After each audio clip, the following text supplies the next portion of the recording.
Hello बच्चों, let's see this question and here this question say what is density of population of India। Question आपसे बोल रहा है कि इंडिया की डेंसिटी ऑफ पॉपुलेशन क्या है।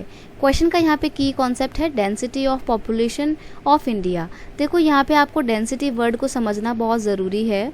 डेंसिटी का मतलब होता है कि एक स्पेसिफिक जोग्राफिकल एरिया में 1 किलोमीटर के दायरे में एक पर्टिकुलर टाइम में कितने लोग रहते हैं उसको बोला जाता है डेंसिटी।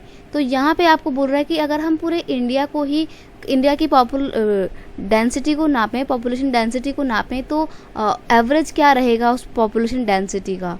ऑप्शन दिया गया हुआ है 1 किलोमीटर में 324 लोग रहते हैं, या फिर 1200 लोग रहते हैं 1 किलोमीटर स्क्वायर के एरिया में, या फिर 120 लोग, या फिर 400 लोग रहते हैं 1 किलोमीटर स्क्वायर के एरिया में।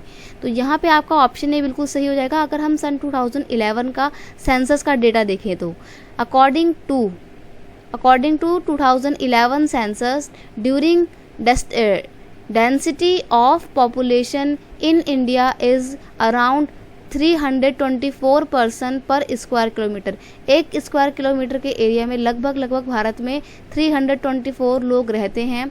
और अगर हम लेटेस्ट डेटा की बात करें अकॉर्डिंग टू सन 2021 census, now it is around 428 person per square kilometre. और लेकिन अब हमारी जो डेंसिटी है वो घटने की बजाय बढ़ गई है, यानी कि जनसंख्या बहुत तेज़ी से बढ़ रही है लेकिन लैंड तो उतना नहीं बढ़ रहा है ना। तो जितना भी लैंड हमारे पास है पूरे इंडिया में उसके ऊपर दबाव दिन प्रतिदिन बढ़ता जा रहा है क्योंकि जनसंख्या बढ़ती जा रही है, और ऐसे में बहुत ज़्यादा नेगेटिव इम्पैक्ट हमारी सोसाइटी के ऊपर भी पड़ सकते हैं।